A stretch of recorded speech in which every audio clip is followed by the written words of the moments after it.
అన్నవాడు చెప్పిందని కొంతవరకు నేను అంగీకరిస్తాను, ఒప్పుకుందాం.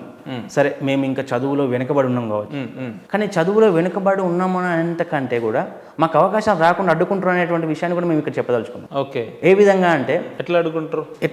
ఏ విధంగానంటే మేము చదువులో వెనుకబాటు ఉన్నామనేటువంటి విషయాన్ని మీరు ఎక్కడ చెప్పగలుగుతున్నాము? ఉన్నత స్థాయి ఉద్యోగాలకు వచ్చేసరికి మనం చెప్పగలుగుతాం. అదే మాకు ఈరోజు మేము మంచిర్యాల జిల్లా పరిధిలోకి వస్తామన్నా, మంచిర్యాల జిల్లా గురించి ఒక యూనిట్గా తీసుకుంటే, జిల్లా యూనిట్గా తీసుకుంటే అక్కడ ప్రతి జిల్లా స్థాయి ఉద్యోగాలన్నిటి కూడా మేమే సాధిస్తామన్నా. ఓకే, మా సామాజిక వర్గం మంచి రిజల్ట్ ఉంటుంది.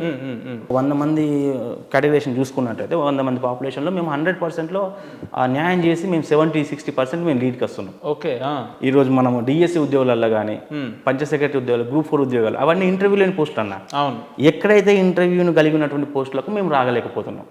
ఎందుకంటే ఒకటే ఎగ్జాంపుల్, వడ్డించేవాడు మనోడైతే ఆటోమేటిక్గా ఎక్కడున్నా మనకు వచ్చేది ఫలం మనకు వస్తున్నట్టుగా మేము అక్కడ వడ్డించే దగ్గర లేకపోవడం మా దురదృష్టకరం.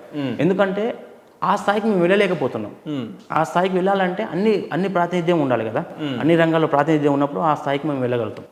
ఆ విషయంలో మేము కొంచెం కోల్పోయినామన్నా. ఫలాలు అందకపోతే ఇదే నేతగాని ప్రసాద్ అనే వ్యక్తి ఉస్మాన్ యూనివర్సిటీలో చదువుకోకపోయి ఉండేవాడు కదా, ఇలాంటి ఛానల్కి ఇంటర్వ్యూ ఇస్తున్నాడు అంటే మీ సామాజిక వర్గం కూడా బయటకు వస్తుందనే కదా అన్న. మా దాంట్లో నుండి ఈ రోజు వరకు 100లో కనీసం 2% కూడా మేము బయటికి రాలేము. ఇంకా 2% కూడా ఈ రోజుకు అంటే మీకే చెప్పినా గ్రూప్ 1 అధికారిని కూడా మేము చూడలేకపోయినాం.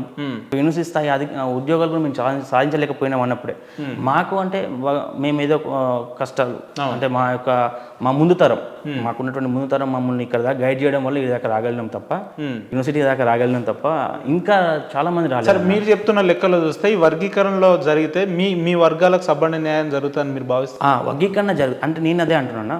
వర్గీకరణ జరిగినప్పుడు ఏకసభ్య కమిషన్ వేసింది ఈరోజు ప్రభుత్వం పూర్తి నివేదిక తీసుకొని అంటే కులాల వారీగా పూర్తి నివేదిక తీసుకొని ఎవరికి దమాషా ప్రకారం, ఎవరి జనాభా దమాషా ప్రకారం వారికి వాటాను కేటాయించే విధంగా ఈ వర్గీకరణ జరిగినట్లయితే వర్గీకరణలో అంశం ఉంది కదా, ఎవరి దమాషా ప్రకారం వారికి రావాలి మేము ప్రస్తావిస్తున్నాం అన్న. నేతకాని యొక్క అభిప్రాయం ఏంటంటే మేము గతంలో ప్రభుత్వానికి విన్నవించుకున్నాం, ఏకసభ్య కమిషన్ నియమించుకున్నాం. మేము అభివృద్ధి చెందిన కులాలతో పోటీ పడలేము, మేము వెనుకబాటుతానికి గురైనాము. మీ వర్గాలకు కూడా కార్పొరేషన్ ఉన్నట్టుంది కదా? లేదన్న. గత ప్రభుత్వం, కాంగ్రెస్ పార్టీ ప్రభుత్వం, రేవంత్ రెడ్డి గారు మాకు ఎన్నికల హామీ ఇవ్వడం అని జరిగింది. మా ఓట్లను ఈ రోజు వరకు కార్పొరేషన్ లేదన్న. అంటే మమ్మల్ని అక్కడనే అర్థమవుతుందన్నా. అదే బలమైన సామాజిక వర్గాలకు ఇమీడియట్ గా చేస్తారు, మాకు మాత్రం ఇంకా ఓన్లీ హామీ ఇచ్చేసి ఎన్నికల నేపథ్యంలో మీ అవసరాలు, మీ ఓటు కావాలి, మీ ఓటు దంచుకున్నాం, మాకు ప్రాతినిధ్యం. ఇదే మేము ఈ తెలంగాణ రాష్ట్రంలో బెల్లంపల్లి, ధర్మపురి, చెన్నూరు, ఈ పెద్దపల్లి పార్లమెంట్ పరిధిలో మేజర్ జనాభా అన్న. ఈ రోజు కూడా మేజర్ జనాభా. ఒక పార్లమెంట్ సెగ్మెంట్లో దాదాపు 180,000 ఓట్లు ఉన్నాయన్న. ఒక్క పెద్దపల్లి పార్లమెంట్లోనే 180,000 ఓట్లు ఉన్నాయి. అది స్టాటిస్టికల్గా ఉన్నటువంటి అనాలిసిస్ డాటా, అది ఓటర్ జాబితాని అందించడం. సో దాన్ని బేస్ చేసుకొని బెల్లంపల్లి సభలో ముఖ్యమంత్రి రేవంత్ రెడ్డి గారు నాటి పిసిసి అధ్యక్ష హోదాలో వెళ్ళి నేతకానులకు ప్రత్యేక కార్పొరేషన్ ఏర్పాటు చేస్తాము, ఏర్పాటు చేస్తామని చెప్పిండు. ఈ రోజుకు దాని మీద ప్రక్రియ ఎటువంటి ప్రక్రియ అసలు చర్య జరగట్లేదు. మా నాయకులు పాపం కొంతమంది సరే ఇది నమ్మి వాళ్ళ వెంట పనిచేసిన వాళ్ళు ఈ రోజుకు ప్రయత్నాలు జరుగుతున్నాయి అన్న. అంటే నేతగాని వర్గాల జీవిత విధానం 2014 కంటే ఉమ్మడి రాష్ట్రంలో ఎట్లుండేదన్న, 2014 తర్వాత ఇప్పుడు ఎట్లుంది అన్న? 2014 కంటే ముందుగా మేము మా సామాజిక వర్గాన్ని ఇక్కడ ఒక చిన్న మా సామాజిక వర్గం గురించి చెప్తానన్నా. ఏంటంటే మా సామాజిక వర్గాన్ని మొట్టమొదటిసారిగా వెలుగులోకి తీసుకొచ్చినటువంటి ఘనత మా యూనివర్సిటీ ప్రొఫెసర్ అన్న, ప్రొఫెసర్ జాడి ముసలయ్య గారని, ఉస్మాన్ సిటీ ప్రొఫెసర్ అన్న, పొలిటికల్ సైన్స్ డిపార్ట్మెంట్ వారితో పాటు నాటి గ్రూప్ 1 అధికారి, మాజీ పార్లమెంట్ సభ్యుడు డాక్టర్ బోలకొండ వెంకటేష్ నేత గారు, దుర్గం చిన్నయ్య గారు, తర్వాత ముడుమల శంకర్ అని ట్రైబల్ వెల్ఫేర్ చీఫ్ ఇంజనీర్ అన్న శంకర్ సార్, ఆయన ఈరోజు సిఈ స్థాయిలో ఉన్నాడన్న, సిఈ. అంటే వీళ్ళు ఒక మొదటితరం నాయకులు, పెద్దలుగా మొట్టమొదటి ఇనిషియేట్ తీసుకొని ఈ కుల సంఘాన్ని కూడా బయటికి తీసుకురావాలి, మన సమాజాన్ని కూడా బయటికి తీసుకురావాలి, బాహ్య ప్రపంచానికి తెలియజేయాలి, మా సమస్యలని, మా బాధలని కూడా సభ్యసమాజం తెలియజేయాలని చెప్పేసి ఒక సంఘాన్ని ఏర్పాటు చేయడం.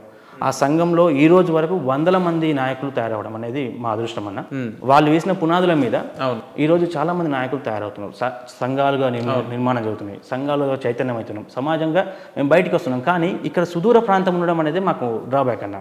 హైదరాబాద్కు రాకపోవడం అనేది, మా సమాజాన్ని వెలుగులోకి తీసుకురాకపోవడం అనేది ఎక్కడ అయిపోతున్నాం అంటే మంచిర్యాల, బెల్లంపల్లి లేదంటే కరీంనగర్ ఈ పెద్దపల్లి లేదా వరంగల్ ఖమ్మం వరకు మాత్రం పరిమితమైన అక్కడ ఆ ప్రాంతంలో ఉన్నటువంటి నియోజకవర్గాలకు ఉన్నటువంటి వ్యక్తులకు చాలా సుపరిచితులమే.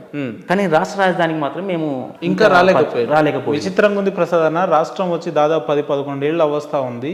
మీ వర్గాల ప్రజలు ఇంకా రాష్ట్ర రాజధాని చూడలేదు, రాలేని పరిస్థితులలో ఉన్నారు అని అంటే నమ్మసక్యంగా లేదు ఇది కొంచెం. అంటే అక్కడే మేము వెనుకబడిపోతున్నాం అన్న. ఓకే, ఇక్కడ అంటే మేము ఇంకా రాష్ట్ర రాజధానికి ఎందుకు చేయలేకపోతున్నాం అనేది మమ్మల్ని మేము ప్రశ్నించుకున్నట్లయితే మా ఆర్థిక స్థితిగతులు కానీ, అవును, మా జీవన నేపథ్యం కానీ, జీవన విధానం కానీ ఇవన్నీ కూడా మాకు ఎక్కడ అంటే మేము ఇంకా కొంచెం ఇంకా చైతన్యం కావాలి, అది ఉన్నత విద్య వైపు మేము అడుగులు వేయాలి, ఆ ఆవశ్యకతను మేము తెలియజేయాలి సభ్య సమాజానికి, మా సమాజంలో తెలియాలని చెప్పి. మీ వర్గాలలో అన్న ఇప్పుడు వర్గీకరణ జరగాలని మాదిగ సామాజిక వర్గం పరేడ్ గ్రౌండ్లో పెద్ద స్థాయిన మీటింగ్ పెట్టింది, మాల సామాజిక వర్గం కూడా పెట్టింది. మీ వర్గాలలో కూడా మీ జనాభాని మీరు ప్రదర్శించుకునేలాగా ఒక పెద్ద స్థాయి బహిరంగ సభలు ఇప్పటి వరకు ఎందుకు మీ నేతలు, ముందున్న నేతలు ఎందుకు ఇటువంటి కార్యాచరణలు తీసుకోవట్లేరు అని అంటే ఆ ప్రయత్నాలు కూడా కొనసాగుతున్నామన్నా. మేము ఈ యొక్క వర్గీకరణ అనే అంశాన్ని ఆగస్టు 2వ తేదీన సుప్రీంకోర్టు ఇచ్చిన తీర్పుని వెంటనే ఈ తెలంగాణ రాష్ట్రంలో మొట్టమొదటిసారిగా ఆ అంశం మీద మాట్లాడినటువంటి